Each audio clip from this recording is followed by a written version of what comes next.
માં નડેશ્વરી બેઠા હોય ત્યારે ઉત્તરમાં અંબાજી આસન, ધીમા ગઢ ધરણીધર, પાલનપુરમાં પાતાલેશ્વર પૂજાતા પરમેશ્વર, રણના કાંઠે કરે રખોપા, નડેશ્વરીથી નાતો સૌથી પ્યારો સૌથી ન્યારો મારો બનાસકાંઠો, સૌથી પ્યારો સૌથી ન્યારો મારો બનાસકાંઠો.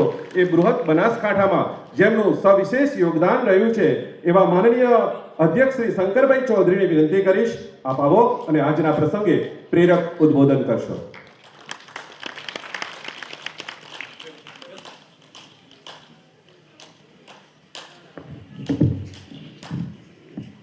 હું આભાર માનીશ માન્ય મંત્રી શ્રી પ્રવીણભાઈ માળી કે જેમના ડિપાર્ટમેન્ટનું અને એમનું કે એમણે આવા સરસ મજાના કાર્યક્રમની અંદર મને ઉપસ્થિત રહેવા માટેનો મોકો આપ્યો અને મારા માણસો, મારા જણ, મારા સ્વજનો, મારા લાગણીવાળા મિત્રો એ બધાને મળવા માટેનો મને મોકો આપ્યો. આજના કાર્યક્રમમાં રાજ્ય સરકારના માન્ય મંત્રી શ્રી, યંગ અને ડાયનેમિક મિનિસ્ટર માન્ય શ્રી પ્રવીણભાઈ માળી, એવા જ આ વિસ્તારના લોકપ્રિય ધારાસભ્ય અને યુવાન મંત્રી માન્ય શ્રી સ્વરૂપજીભાઈ ઠાકોર, પૂર્વ જિલ્લાના અધ્યક્ષ માન્ય શ્રી ગુમાનસિંહ બાપુ, બેંકના વાઇસ ચેરમેન માન્ય શ્રી કેશુભાભાઈ પરમાર, આપણા ડીડીભાઈ રાજપૂત, આપણા ફોરેસ્ટના અહીંના બધું પ્રવીણભાઈની ડિપાર્ટમેન્ટની અંદર ખૂબ સક્રિયતાપૂર્વક કામ કરતા, શું કહેવાય, ડીએફઓ કહેવાય કે ડીસીએફ, હા, અમારા પીરાજી ઠાકોર, બિપિનભાઈ, રમેશભાઈ, હરજીભાઈ, એમ તો બધાના નામ બોલાય, પીરાભાઈ, રણછોડભાઈ, તમે બધા આખી ટીમ અહીંયા ઘણા બધા સામે બેઠા છે અને અહીંયા બેસી કે એવા છે, છતાં એમ માનપૂર્વક નીચે બેઠા છે બધા એવા તમામે તમામ આગેવાનો, વડીલો,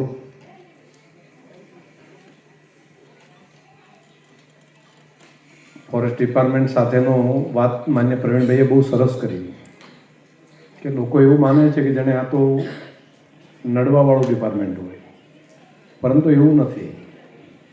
એ આપણા હિત માટે, આપણી પેઢીના રક્ષણ માટે, આપણી નવી જનરેશનો પણ ચોખ્ખી હવા, ચોખ્ખું પાણી, આ ધરતી ઉપર ચોખ્ખું અનાજ, ખોરાક મેળવી અને પલી શકે, પાંગરી શકે, એ માટે આપણા માટે કામ કરે છે ફોરેસ્ટ ડિપાર્ટમેન્ટ. અને મનુષ્ય એકલો જાતે સુખી ન થઈ શકે, એના માટે પર્યાવરણ એટલું જ અગત્યનું છે. એમાં પ્રાણીઓ, પંખીઓ, કીટકો, છેક માઇક્રોન સુધી, માટીના માઇક્રોન સુધી બધાનો માનવતા માટે ને એકબીજાને પરસ્પર એટલો બધો સહયોગ છે. અને ખૂબ સારી રીતે માનનીય મંત્રીશ્રી આજે અહીંયા સમજાવ્યું. હું અભિનંદન આપીશ કે તમે ટૂંક સમયની અંદર જ આ ડિપાર્ટમેન્ટને ખૂબ સારી રીતે સમજી શક્યા છો, એ માટે અભિનંદન પ્રવીણભાઈ. એક નિદર્શન માટેનું સંકુલ પણ અહીંયા ડેવલપ કરવામાં આવી રહ્યું છે અને એનું લોકાર્પણ થશે. એની સમજણ કેળવાય, આપણે સમજી શકીએ, જાણી શકીએ. ઘણું વખત આપણે જોતા હોઈએ છીએ પરંતુ સમજતા નથી હોતા, આપણે ભાળતા હોઈએ છીએ પરંતુ અનુભવતા નથી હોતા. ભાળતો શબ્દ સમજાતો છે બધાને, આપણે ભાળીએ છીએ પરંતુ અનુભવાતું નથી હોતું. તો આ જોઈને સમજી શકાય અને અનુભવી શકાય. હું પુનઃ ફોરેસ્ટ ડિપાર્ટમેન્ટને હૃદયથી ખૂબ ખૂબ ધન્યવાદ અને અભિનંદન આપું છું. પ્રવીણભાઈ, તમારી, અર્જુનભાઈની પૂરી ટીમને હૃદયથી ખૂબ અભિનંદન.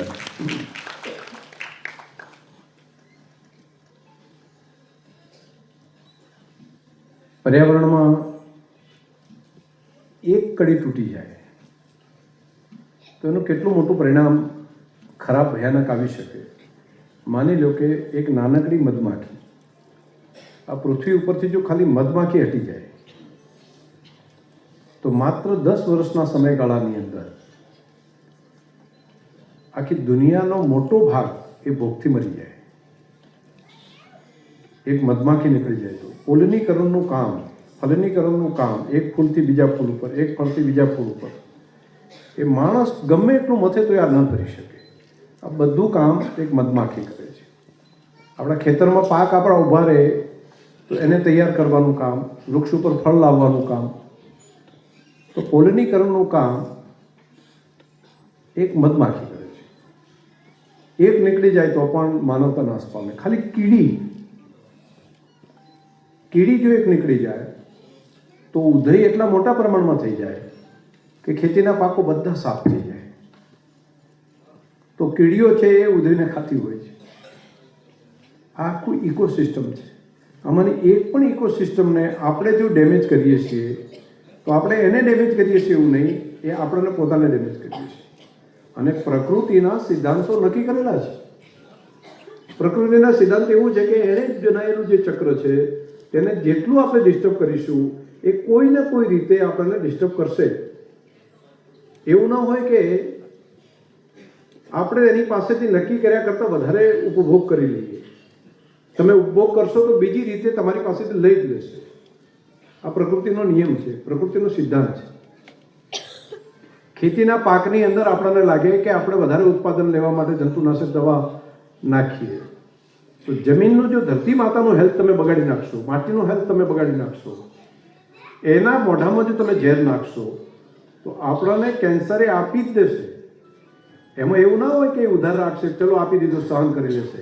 પ્રકૃતિ સહન નથી કરતી. તમે જેટલું પર્યાવરણને ડેમેજ કરશો તો કુદરતી આફત એવી ને એવી ગમે ત્યાંથી આવશે કે જેટલું લીધેલું હશે એ કોઈના કોઈ રીતે એ શરીર તરીકે આપે, આફત તરીકે આપે, આયુષ તરીકે આપે. પ્રકૃતિનું ચક્ર અલગ પ્રકારનું છે જેને આપણે સમજી નથી શકતા, પરંતુ એ સક્રિય છે, એ સજીવ છે. અને બ્રહ્માંડની અંદર આટલી નિહારિકાઓ હોય, આટલા ગ્રહો હોય, એ બધાનું એક સુઆયોજનપૂર્વકનું, પ્લાનિંગપૂર્વક બધી વ્યવસ્થા ચાલે છે. તેમાંનું એક નાનકડું આપણી પૃથ્વી છે. એ પૃથ્વી ઉપર પૃથ્વીનું બેલેન્સ કરવું એ પણ પ્રકૃતિએ નક્કી કરેલું છે. હવે તેને જો માણસ એવું લાગશે કે ના હું આને ડેમેજ કરીને હું આમ કરી દઉં અથવા તો હું આટલું વધારે કરી નાખું તો એક પેઢી બીજી પેઢી વધુમાં વધુ વધારે નુકસાન કરશો તો ત્રીજી ચોથી પેઢીએ બધું સાફ કરવાની પ્રક્રિયા પ્રકૃતિ કરી નાખશે. આપણે આપણી પેઢીઓને લોંગ જો આપણે જીવાડવી હોય, આપણને લાગે કે આપણી પેઢીઓ 5 પેઢી પછી, 10 પેઢી પછી, 50 પેઢી પછી પણ આપણી જનરેશનો ચાલુ રહે એવું જો આપણે ઈચ્છતા હોઈએ તો પ્રકૃતિના સિદ્ધાંતોની સાથે સાથે ચાલવું પડશે.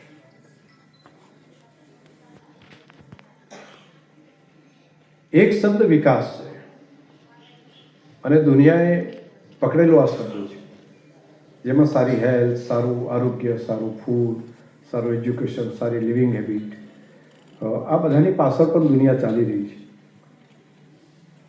પરંતુ એ પ્રકૃતિના ભોગે જો આપણે કરીશું તો ક્યારેય એ આપણા હિતમાં નહીં હોય. એટલે પ્રકૃતિને દોહવન કરી શકાય, પરંતુ જો એનું શોષણ કરશું તો પ્રકૃતિ એનું પરિણામ આપશે.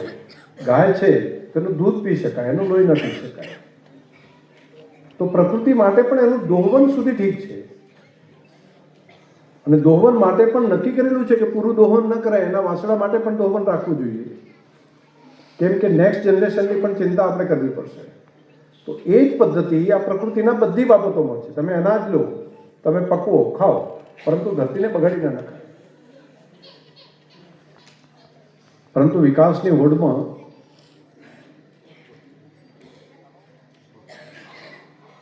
ઘણી વખત દુઃખ થાય એવું પણ ઘણી વખત થઈ જતું હોય છે. આપણે પોતે પણ એમાં સહભાગી જાણતા અજાણતા થઈએ છીએ. તો ડીએપી, યુરિયા જેવું ઘણું બધું નાખીને ધરતીને બગાડીએ છીએ. આ વિસ્તાર ઉપર ખૂબ પ્રેમ અને લાગણી, અને ખાલી માણસો ઉપર નહીં, એની પ્રકૃતિ, એનો પંખી, પક્ષી, પશુ બધા ઉપર, અને ખેંચાણ જો રહેતું હોય તો સૌથી વધારે એનું રહે છે. પ્રવીણભાઈએ વાત કરી કે જગમાલ બેટની અંદર અમે ગયા હતા. હા, જગમાલ બેટની અંદર જઈને ઘણા બધા પંખીઓને ત્યાં આગળ જોયું હોય. નાર જોવા ના મળતા હોય તો નારને બચાવવા કઈ રીતે, એના માટે નારનું એક સંશોધન કેન્દ્ર એ આપણે અહીંયા ચાલુ કર્યું ને એના બચ્ચા 4 જોડી તો પેર આખી જંગલમાં ફરતી કરી દીધી છે.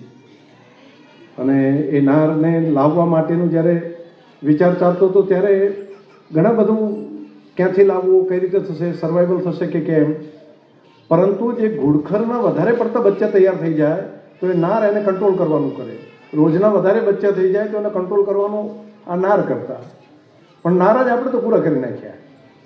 તો પછી નાર ના હોય તો શું ચાલે? તો નારની પણ અહીંયા જરૂર છે. દરેક પ્રકૃતિના એક વ્યવસ્થા બનેલી છે, પરંતુ આપણા આ રણની અંદર, આપણા જગમાલ બેટની અંદર નારના બચ્ચા હવે નવા આવી ગયા છે, અને એ પણ અત્યારે તૈયાર થયા છે. વળી પાછું 2 પેર તો કદાચ અંદર પણ હશે. મારી તો ઈચ્છા છે, તમે મને આજે લઈને ફરી બતાવો તો જોવું છે. 11 થઈ ગયા ને? ચલો અભિનંદન એક વખત. આપણે અહીંયા પણ, નહીંતર હું શેખ નાર જોવા માટે સમલીમાં ગયો હતો, અને ધારાસભ્ય હતો ત્યારે સમલીની અંદર જઈને એક અવાડામાં રાતના સમયે અવાડાની બાજુમાં, તે બાવળની બાજુમાં રહીને ફોટા મેં પાડેલા છે, લગભગ 7-8 વર્ષ પહેલાં. એકદમ એક નાર અહીંયા આગળ આવે છે, એકલો હતો, ડબલ નહોતો, એટલે ત્યારે મને લાગતું કે 9 છોડ્યા અને 11 છે, એટલે 20 થઈ ગયા. એટલે લગભગ નારની પણ વ્યવસ્થા અહીંયા ખૂબ સરસ થવા માંડી છે. શિયાળો ખૂબ હતો આપણે તો હોય, ઢગલા બંધ પેલી ભોંકતી, એટલે શિયાળને જોઈને બધા એને સારું કહેતા ને, એને હવા પેલી ટાઢ પડે તારે તો એ ઉનાય, અને એ પછી ઉનાતું હોય ને આ ખબર પડે, એ લગભગ પેલી દવાઓ નાખીને એને પૂરી કરી નાખી, જેમ ગીતને કરે. પરંતુ હવે નવેસરથી ફરી પાછા બચ્ચા મૂકીને ચાલુ થયા છે. મારે ત્યાં થરાદમાં તો ખૂબ તૈયાર થયા છે, અને રાતના સમયે હવે ફરી પાછા ત્યાં સાંભળવા મળે છે. થરાદ અને લાખણી બેલ્ટ છે ને, ત્યાં આગળ બહુ મોટા પ્રમાણમાં ત્યાં છે, અને એ રોજ ઉપરનું કંટ્રોલિંગ કરવાની વ્યવસ્થામાં એ છે. એ નાના બચ્ચા હોય ને એ ટાઈમે શિયાળ પણ એને કંટ્રોલ કરે છે. ઉંદરનો કંટ્રોલ કરીને ખેતીના પાકને નુકસાન ના કરે એનું શિયાળ કરે. તો આપણે આ બધાને બચાવી રાખવા પડશે. પંખીઓ ઘણા બધા આવે છે, અને પંખીઓ અહીં આવે, દુનિયા પણ જોવા આવે, અને એ માટે કરીને પાણી રોકી પછી રાખ્યું હતું. તો ખૂબ મોટા પ્રમાણમાં મહેમાન તરીકે આવે છે, અને આવે છે એટલું નહીં, ઘણા તો અહીંયા બચ્ચા મૂકે છે, અને બચ્ચાને ફરી પાછા એના મા બાપ અહીંથી ક્યાંથી છે, યુરોપમાં જાય છે, ઠંડા પ્રદેશોમાં. આખો દરિયો સાફ કરીને, દરિયાની અંદર વચ્ચે બેસી નથી શકતા, સતત ઉડ્યા કરે છે. એટલે ઉડવાની પદ્ધતિ પણ તમને બધાને ખબર હશે. એ ત્રિકોણ આકારે ઉડે, એક લીડર હોય અને બીજી 2 આમ ત્રાસી લાઈન હોય, અને એ એટલા માટે કે હવાનું ઘર્ષણ એને બહુ ન થાય, અને એક પાંખ હલાવતા હોય અને એક પાંખે આરામ કરે, ફરી પછી ચેન્જ થઈને પેલી બાજુ જતા રહે. એટલે અંદરની જે પાંખ હોય એને બળ ઓછું પડે. અને ઘણા પંખી એવા છે કે જે સૌથી યુવાન હોય આગળ રહે, અને પછી બદલાતા જાય. એમ લાગે કે 50 કિલોમીટર ગયા, વળી પાછું બદલાઈને બીજું આગળ જાય, પેલું બીજા નંબરે, સૌથી પહેલા નંબરે હોય એને વધારે લોડ પડે. એટલે આવી એક આખી પ્રક્રિયા છે, અને બચ્ચાને ખભે ઉપર બેસાડે છે. બચ્ચાને ન ઉડી શકે એવા હોય તો એને વચ્ચે રાખીને ઉપર બેસાડીને અહીંથી ફરી પાછા લઈ જાય છે. અને અદ્ભુત, કોઈ નથી GPS સિસ્ટમ, નથી કોઈ વ્યવસ્થા, પરંતુ જ્યાં એનું જન્મ્યું હોય, ફરી પાછું બીજી વખત આવે ત્યારે એક વખત તો એની મુલાકાત એ બચ્ચું ત્યાં જ રહે છે, એના મોહાળમાં આવે છે. એટલે આપણું આ રણ એ પંખીઓનું મોહાળ છે. એટલે અહીંયા આ વ્યક્તિ આવતા પંખીઓની રક્ષા કરવી, એ જે કુંવાસી આવતી હોય અને એનું જે રક્ષણ કરવું, એને કોઈ તકલીફ ના થાય, એના ભાણેજડાને તકલીફ ના થાય એવી વ્યવસ્થા આપણે ત્યાં બનેલી છે. પંખીઓ પણ આ જ પ્રમાણની વ્યવસ્થા છે. વિકાસની ગતિમાં કેટલું બચશે એ તો પ્રકૃતિ શું કરશે મને ખબર નથી, પરંતુ એના માટે બધાએ સજાગ થઈને મહેનત તો બધાએ કરવી પડશે, અને બધાએ મહેનત કરીને આ ધરોહરને જતી ન રહે, આ ધરોહર આપણી વિસરાઈ ન જાય, આ ધરોહર ડેમેજ ન થઈ જાય, એનું ધ્યાન પણ આપણે બધાએ ભેગા થઈને રાખવું પડશે. વિકાસનો માપદંડ ચોક્કસ થાય, વિકાસ પણ કરે, પરંતુ પ્રકૃતિના ભોગે કોઈ પણ વિકાસ એ હું માનું છું કે એ માનવતા માટેનું સૌથી મોટું નુકસાન થશે. તો આપણે આ બાબતે પણ બધા પ્રાણીઓ પંખીઓ પ્રત્યેની અનુકંપા રાખીએ અને એમને બચાવીએ છીએ એવું નહીં, આપણે આપણી ધરોહરને બચાવીએ છીએ એ ભાવ સાથે આપણે કામ કરીએ. આજે તમને બધાને આ કામ માટે ખૂબ અભિનંદન. ટુરિઝમ માટેનું ખૂબ મોટું સેન્ટર બનશે અને પ્રવીણભાઈ ખૂબ સક્રિયતાથી આ કામમાં મહેનત કરી રહ્યા છે. એ ધારાસભ્ય નહોતા ત્યારે પણ ઘણો બધો આઈડિયા લઈને આવતા અને ક્યાંક અહીંથી આવી સર્કિટ બનાવીએ, નોર્થ ગુજરાતની બનાવીએ. હવે તો મંત્રી છે એટલે ખૂબ સરસ કામ, એનું ઉપયોગિતા પણ આપણા આખા વિસ્તારને થશે. આપણા ધારાસભ્ય સ્વરૂપજીભાઈ પાણી માટે વાત કરતા હતા, ખૂબ મથે છે, ખૂબ મહેનત કરે છે. આટલા દાડામાં શીખી જાય એવું બહુ તમારો સારો અનુભવ છે અને પાણી માટે ખૂબ મહેનત કરીને ઘણું બધું કામ કરી રહ્યા છે અને બાકી તો ભાવ શીખવાડે એવું છે. એટલે મને સૌથી વધારે શીખવાડ્યું ને તો હોઈગામ તાલુકે શીખવાડ્યું અને પછી થોડો ભાગમાં આવ્યો એટલે વાવ તાલુકામાં, એટલે બેમાં થઈને ઘણું બધું શીખવા મળ્યું. એક ઓપન યુનિવર્સિટી જ છે, ઓપન યુનિવર્સિટી કહેવાય ને, એ જ છે એમ તમારે ડૉક્ટર સાહેબ મુક્ત વિદ્યાલય. અહીંયા કોઈ પણ આવે એમ, તમે ક્યાં બેઠા, સિરીજ બેઠા, એ બેઠા બેઠા નક્કી કરીને તમે જજો. પેલા બે નાગજીભાઈ બેઠા ને, એને ખાલી ત્યાં બેઠા બેઠા પૂછ્યું નાગજીભાઈ વાવવાળા, નાગજીભાઈ બોનવાળા, નહીં બધા પુરાજી બેઠા ત્યાં. કોઈ આમ આમાંથી બધાનું નામ અપાયું છે જગાભાઈ, કંઈ એમ કહેવાનું કોઈ નથી. એમ બધા વિષયોમાં પીએચડી થયેલા જ છે. આપણને એમ લાગે કે હું ભણાવું અમને, તો એ આપણને ભણાવી નાખે. તમે જોજો મારા કોઈ પણ ફોટા હશે ને એમાં વિહાજીનો ફોટો સૌથી પહેલો જ હશે. જ્યાં જ્યાં ગણેશજી છે ને દુદાજી, તો ગણેશજીનો ફોટો હોય જ એમ. મને પણ એ ક્યારે આવી ગયો કોઈને ખબર જ ના પડે. ફોટો એમનો ક્યારે હોય જ એમ 100%. કેમ તો હવે એ તમને બાકી શહેરોમાં નહીં, હવે નવું ચાલુ થયું છે શહેરોમાં. આ યુવા મોરચાના હોય કે બાકી પોલિટિકલ પાર્ટીના લીડરો હોય ને, એ બધા એમ કે ભાઈ આપણો ફોટો દેખાય, ફેસ દેખાય, તો એ હવે શીખે છે. અહીંયા બધું ભણેલા છે. ચૂંટણીના પ્રચારમાં કોઈ પણ માણસ આવે તો એ કઈ પાર્ટીનો છે કઈ ખેસ જોઈને નક્કી ના કરે. શહેરોની અંદર તો કયો ખેસ પહેરેલો છે એના ઉપરથી ખબર પડે ને, અથવા પેન્ટ રાખેલી હોય તો કયો પક્ષનો છે. આ એનું મોઢું જોઈને નક્કી કરે. એ આપને પછી એના તરફી એ સરસ વાત કરવા મળે. કોઈ કે કોંગ્રેસ તો કોંગ્રેસ શેરડીઓ ખવડાવી દીધા, ક્યાંથી શરૂઆત કરે. અને ભાજપની કોઈ આવી ગયો તો અરે મોદી સાહેબની કોઈ વાત થતી. તમે આમ બેટા બધાય છેતરાય. અને તમે અદ્ભુત એટલો સરસ મજાનો વિસ્તાર, તમે જ્યાં જાઓ ત્યાં શીખવા મળે. વિજયભાઈ રૂપાણી આવ્યા હોય તો અહીંયા આગળ આવીને એમ કે આ હોઈગામમાં તમારા રૂપાણીયાના ઘર છે.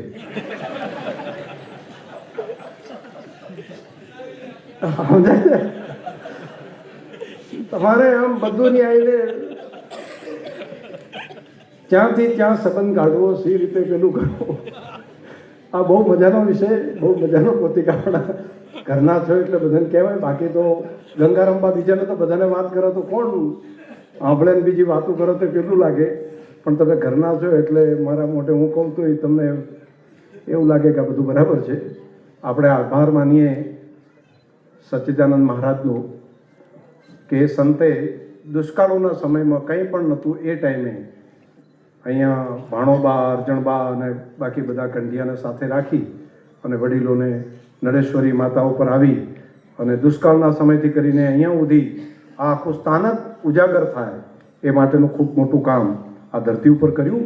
અને ખૂબ એના કારણે કરીને નળેશ્વરી માતા પ્રત્યેની શ્રદ્ધા અને ભક્તિ પણ વધી અને લોકો આવતા જતા થાય. એમાં સૌથી મોટું યોગદાન હોય તો આપણા સચ્ચિદાનંદજી મહારાજનું. અને એમણે એક સંકલ્પ પણ સાથે સાથે કર્યો છે નડાબેટ માટે કે મારો દેહ જે દાડે જતો રહે તે દિવસે મારી સમાધિ આ ધરતી ઉપર આપજો. એટલે સંત માટે કહેવાય ને, સરોવર તરુવર સંતજન ચોથા બરસત મેં પરમાર્થ કે કારણે ધરિયાચારે દે. તો એમણે એમનો દેહ ગાંધીનગરમાં રાખે તો મંદિર મોટું થાય, ખૂબ બધા આવે, અને બાકી બધાને ખૂબ મોટી જગ્યા ત્યાં છે, બધી વ્યવસ્થા છે. બાકી પણ બધા એમના અનુયાયીઓ એ બધા ક્યાંક અહીંયા રાખો, કારણ કે ના, મારું નડાબેટ, મારો સુઈગામ તાલુકો, મારો વાવ તાલુકો, મારો સરહદી વિસ્તાર, મારા સરહદી વિસ્તારની અંદર લોકો આવતા જતા થાય. તો આ ભાવ સાથે બાપજીએ પણ ખૂબ મોટું પેલું કર્યું છે. મોદી સાહેબને અમે એક વખત એમની મોદી સાહેબની સાથે બોર્ડર ઉપર ગયા હતા, આજથી લગભગ 15 વર્ષ પહેલાં. રાધનપુર ધારાસભ્ય હતો, અને એ વખતે સાહેબ શબ્દ બોલ્યા હતા બોર્ડર ટુરિઝમ, અને આજે આ બોર્ડર ટુરિઝમ દેખાય છે. એ ટાઈમે બહુ નાની વાત હતી. બોર્ડર ટુરિઝમ માટેના પ્રયત્ન કરવા માટે ખૂબ મહેનત એ પછી પણ ચાલી. બેન આનંદીબેન મુખ્યમંત્રીશ્રી હતા ત્યારે એમને અહીંયા લાવ્યા, સૌરભભાઈ મંત્રીશ્રી હતા ત્યારે લાવ્યા, વિજયભાઈને એમના ફેમિલીને, અંજલિબેનને બધાને અહીંયા આગળ લાવીને દર વખતે કંઈક આવે એટલે આપણે બોર્ડર જોવા જઈએ, નડાબેટ દર્શન કરવા જઈએ, આમ કરી લેતા આવીએ. પછી બીજું કંઈ ના થાય ઘોડા દોડાવીએ, અમારી પાસે બીજું કંઈ ના આવે ઘોડા બધાને ભેગા કરીએ, સ્પર્ધા રાખીએ, અને પછી ગાડા લઈને દોડાવવાનું, પછી ઊંટ લઈ આવવાનું. 1-2 વર્ષ તો કરી, ત્રીજા વર્ષ પાસે ઝઘડા માંડી ઉપર. એટલે એને કંટ્રોલ કઈ રીતે કરવા, આનો ઘોડો મોર ને આનો ચેડે, ઇનામ આપતા પણ તકલીફો પડતી. એવા સંજોગો પણ નક્કી કર્યું કે આપણે આ વિસ્તારને ફેમસ કરવો છે, આ વિસ્તારને ઉજાગર કરવો છે. અને એમાં નરેશ્વરીની કૃપા હશે કે રાજેશ્વર ભગવાનની દયા હશે કે આપણે અહીંયા આગળ એક બોર્ડર ટુરિઝમ તરીકે રાજ્ય સરકાર, કેન્દ્ર સરકાર બંને કર્યું. અમિતભાઈ શાહ સાહેબ પણ આવી ગયા, અને આપણા રૂપાણી સાહેબ પણ આવી ગયા, અને ઈચ્છા રાખીએ કે એક દિવસ મોદી સાહેબ પણ અહીંયા આવે અને જોવે કે એમણે જોયેલું સપનું આ ધરતી ઉપર કેવું સાકાર થઈ રહ્યું છે. અને એમાં ફોરેસ્ટનો ખૂબ મોટો રોલ રહેશે.